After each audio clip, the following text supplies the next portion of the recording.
Well, so you're asking if I can clarify depression and how we can differentiate depression from grief. And that's an interesting question because from a neuroscientific viewpoint, we still have difficulty understanding what are the underpinnings of depression. So depression has many forms. So in a way, depression can be a subjective experience of feeling depressed or feeling sad. And at the same time, it can be an objective experience of people seeing you as somebody who is not functioning at the level that they were functioning before.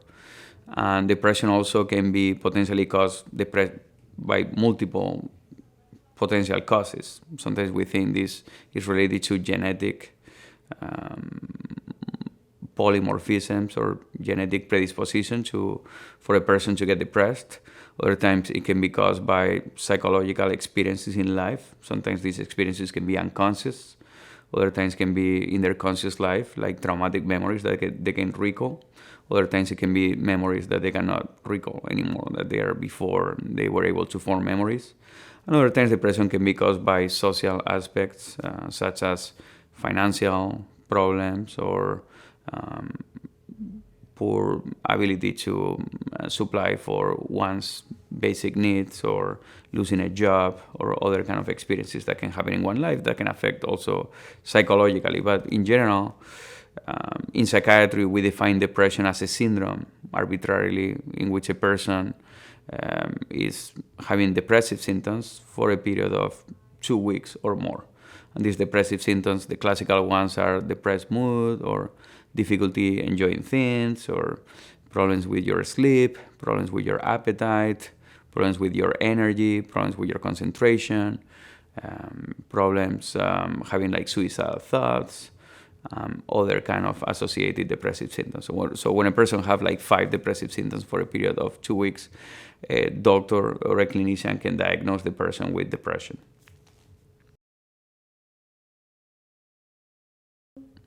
Yeah, so in depression, can it be mild, moderate, or severe? That's a little bit subjective when we classify this. So depending on the severity of the symptoms, the clinician may decide to say, well, you're going through depression, that is mild. Usually when the depression is mild, it's okay to just offer self-help or reading or doing physical activity. Sometimes if the patient chooses, we can offer psychotherapy as well for mild depression as well. Or we can offer psychopharmacology in some cases, because sometimes people prefer to rely more on psychopharmacological agents. And then we do this kind of like subjective classification based on the interview that we do with the patient. So we do an interview with the patient, and also we come to a diagnosis with the patient's participation as well. Based on this psychiatric interview, we try also to get as much collateral information as we can. And then we define the severity of the symptoms, whether they are moderate, whether they are impairing the person's functionings of daily activities of daily living more, and in a more severe depression, the person can have actually more impairment of the activities of daily living. And also in depression, we have many forms of depression, like I said. You mentioned earlier, like what's the difference between depression and grief.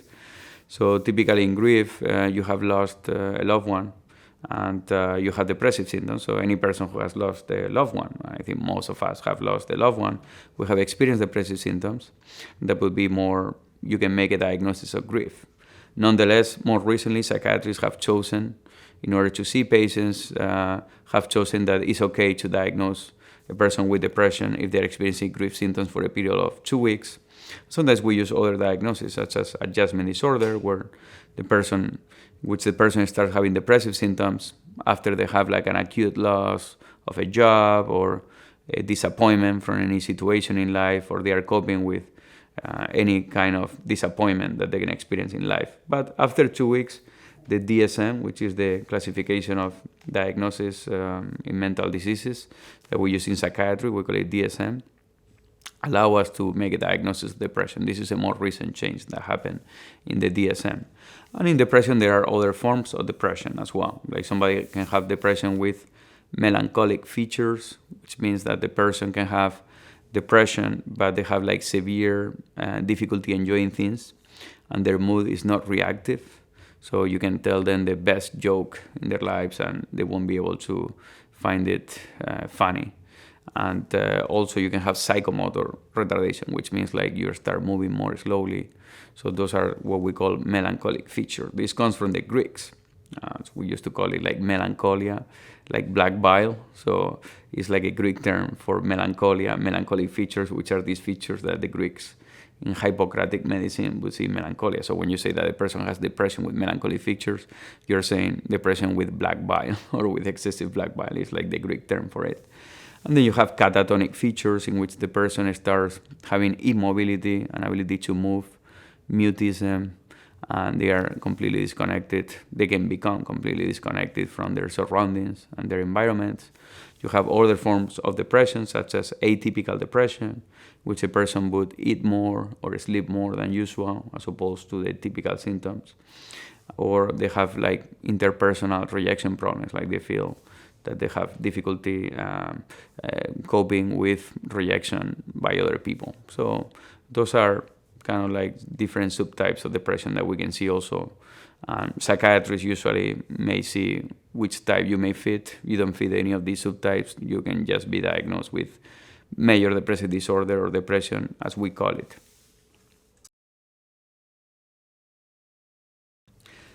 So at the chemical level, what happens in depression is very hard to tell because we don't have a specific biomarkers. Much research has been done, and we have found biomarkers, but they are not specific for what we call depression in our arbitrary diagnosis. So what we see in general is like in people who suffer or experience depression, like we said, there is a subjective component and an objective component of depression. People have found inflammation. Researchers have found inflammation. So there is inflammation in the brain. And this inflammation can be systemic. So we can find inflammatory markers in their blood, in their plasma, when we do like a blood analysis. These are biomarkers that we use for other systemic diseases, such as rheumatological diseases or lupus erythematosus or rheumatoid arthritis. So we see those inflammatory biomarkers. And those biomarkers can be detected also in the cerebrospinal fluid. When you do a spinal tap, you can see inflammation there.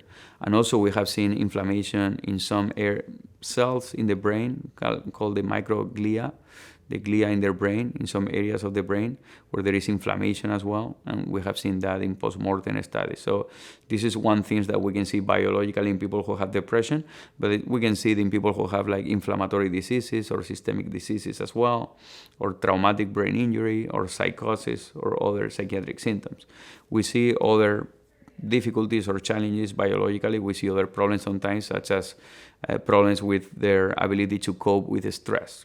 We have in our brain what we call the hypothalamic pituitary adrenal axis, and this is also associated with an area of the brain called the hippocampus.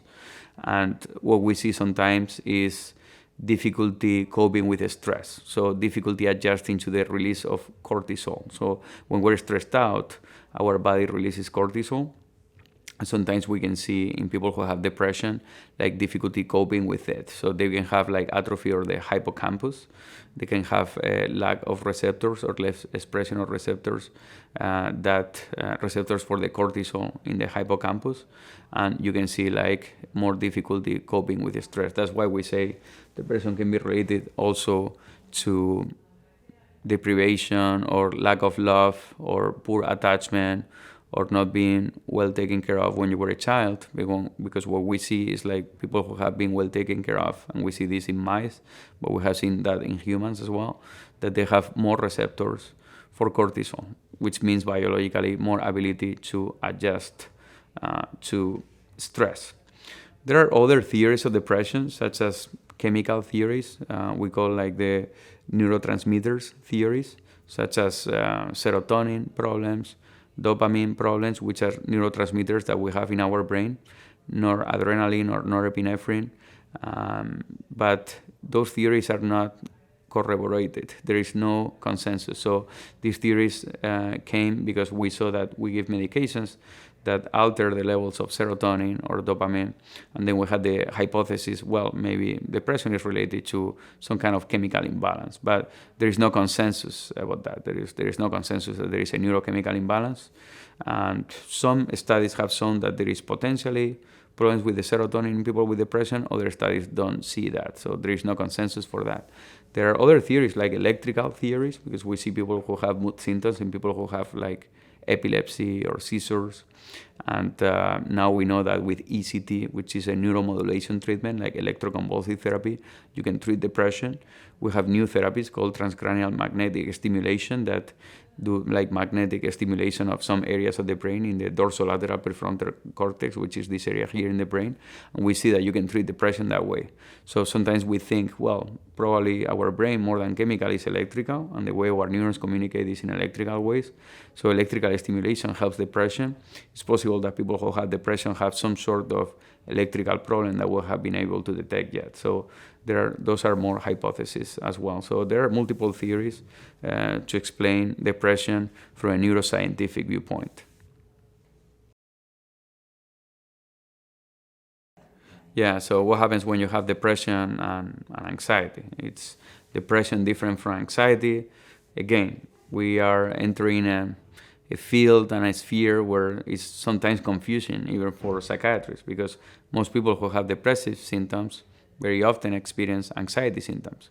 And despite in our diagnostic categories, we separate depression from anxiety, very often we see a depression and anxiety syndrome where people have depressive and anxiety symptoms all at once.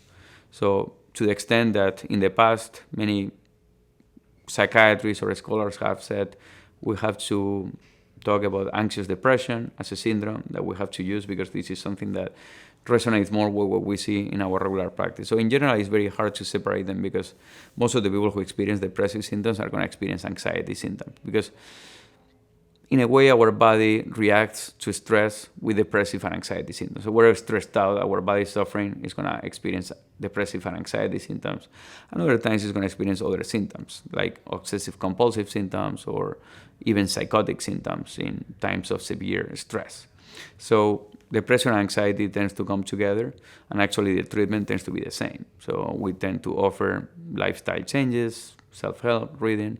We can offer psychotherapy, and in more severe cases, we give exactly the same medications, which is sometimes confusing for the patients because we say, I'm going to give you an antidepressant for anxiety. I was like, well, I want you to give me an anti-anxiety medication rather than antidepressant. But they call them antidepressants for marketing, but they are not really antidepressant. That's more for people to use a language that everybody would understand. What they are is selective serotonin reuptake inhibitors. I mean, they just increase the serotonin.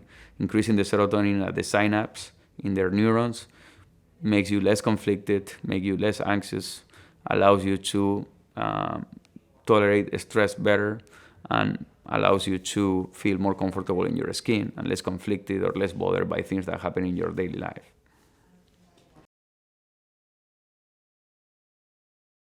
The most common way of evaluating for genetics of depression is to get a family psychiatric history.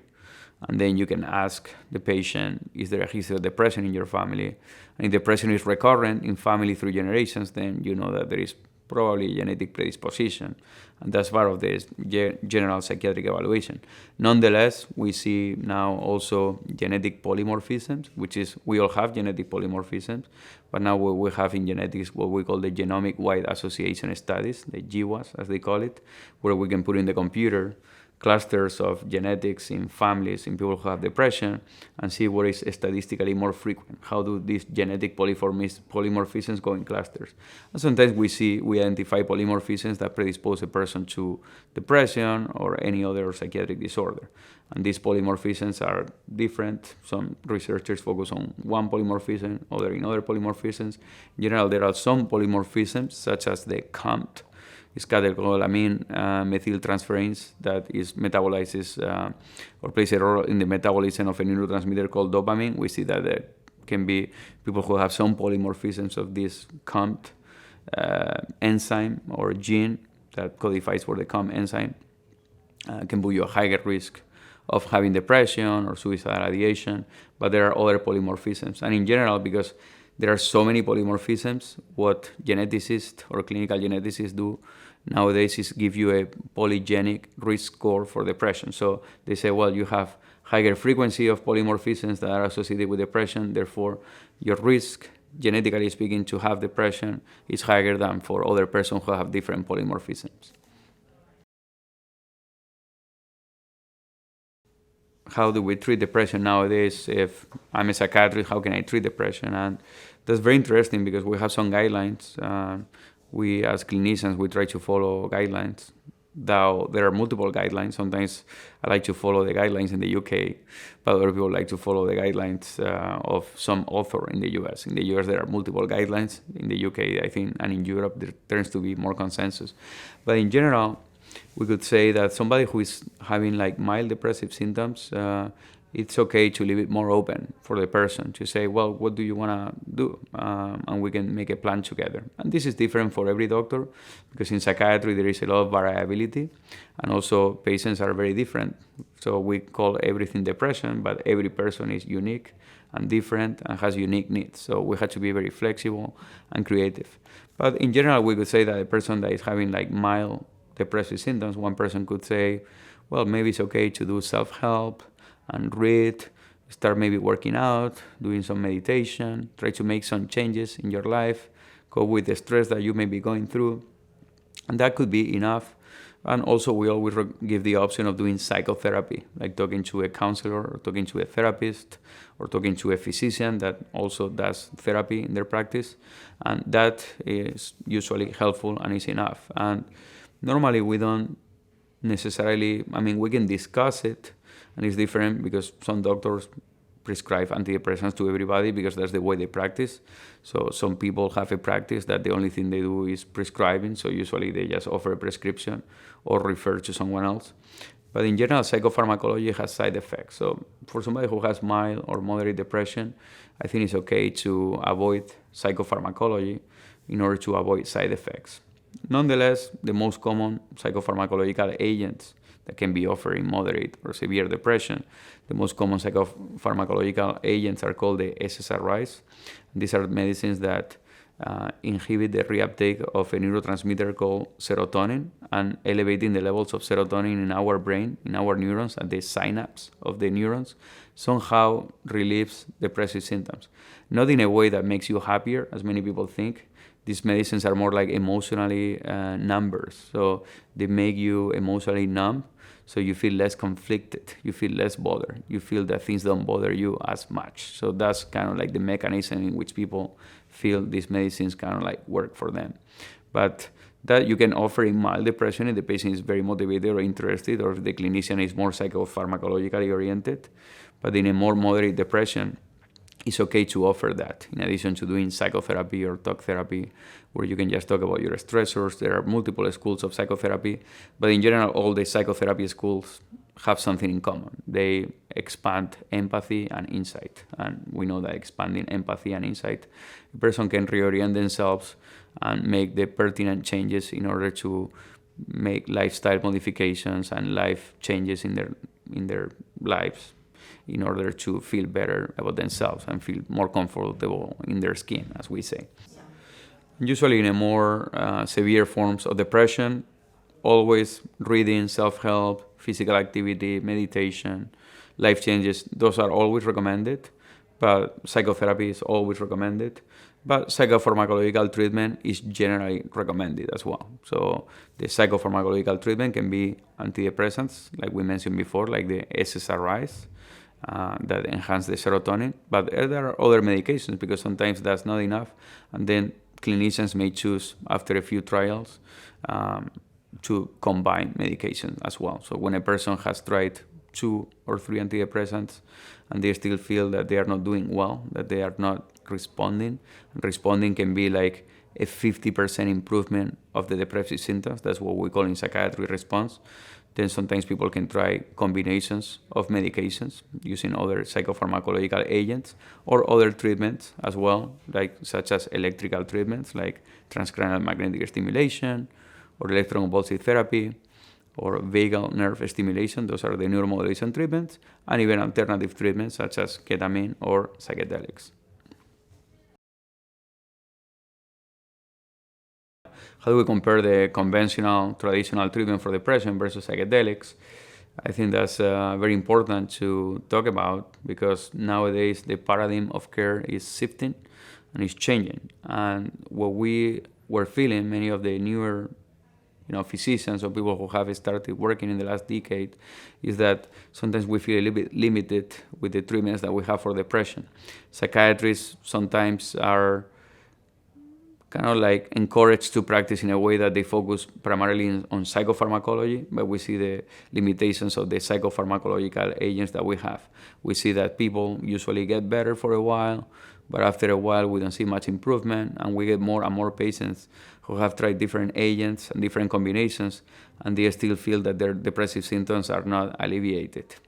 Sometimes we say, well, are we maximizing other treatments that we had before, even from Hippocrates times? Like, are we encouraging people to have a healthy diet, doing physical activity? Are we encouraging that as clinicians? Are we encouraging that in society? I mean, that's a question that would be a debate that we need to have, rather than relying on the easiest thing is to take a pill, a number of combinations and pills.